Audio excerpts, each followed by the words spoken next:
एक बार एक विमान में एक बहुत ही खूबसूरत महिला ने प्रवेश किया। विमान में चढ़कर जब महिला अपनी सीट के पास गई तो उसे अपने बाजू वाली सीट पर एक अपंग व्यक्ति नजर आया जिसके दोनों हाथ कटे हुए थे।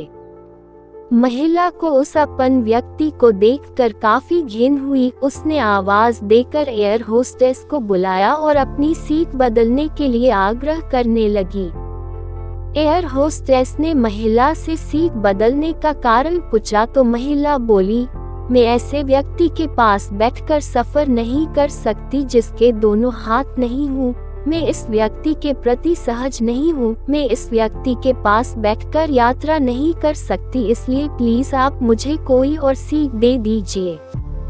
दिखने में शांत और पढ़ी लिखी महिला के इस तरह के व्यवहार पर एयर होस्टेस अचंभित हुई। एयर होस्टेस ने चारों तरफ देखा लेकिन कोई भी सीट खाली नहीं थी।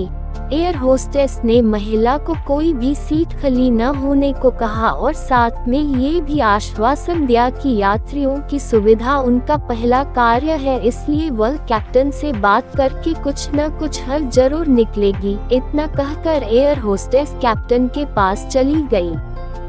कुछ देर बाद एयर होस्टेस वापस आई और महिला से बोली, मैडम, आपको हुई असुविधा के लिए मैं आपसे माफी चाहती हूँ, लेकिन फिलहाल इस पूरे विमान में एक ही सीट खाली है जो कि बिजनेस क्लास की है। जैसा कि मैंने आपको बताया कि हमारी कंपनी का प्रथम उद्देश्य यात्रियों की सुविधा का ख्याल रखना है, इसीलिए हम हमारी कंपनी के इतिहास में पहली बार किसी इकोनॉमी क्लास के यात्री को बिजनेस क्लास में बिठाने जा रहे हैं। एयर होस्टेस की बात सुनकर महिला बहुत खुश हुई और धन्यवाद कहते हुए अपनी सीट से उठने लगी। तभी एयर होस्टेस ने उस अपंग व्यक्ति की ओर अपने दोनों हाथ बढ़ाते हुए कहा, सर, आपको हो रही असुविधा के लिए मैं आपसे माफी चाहती हूँ, लेकिन हम आपको इकोनॉमी क्लास से बिजनेस क्लास की सीट दे रहे हैं क्योंकि हम नहीं चाहते कि आप किसी अशिष्ट यति के साथ यात्रा करें।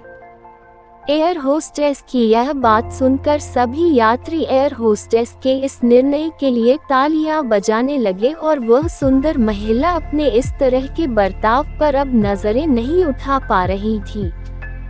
तभी वह व्यक्ति अपनी सीट से उठा और बोला, मैं एक भूतपूर्व सैनिक हूँ। कश्मीर में हुए एक मिशन के दौरान मैंने अपने दोनों हाथ खो दिए, लेकिन मुझे हमेशा खुद पर देश के लिए दिए इस बलिदान पर गर्व होता था। आज जब महिला यात्री की यह बात मैंने सुनी तो मैंने सोचा कि मैंने भी किन लोगों के लिए अपनी जान जोखिम में डाली और अपने हाथ खो दिए।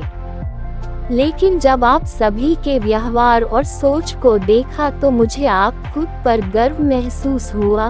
इतना कहकर वह यात्री बिजनेस क्लास में चला गया और वह महिला शर्म से पानी पानी हो गई।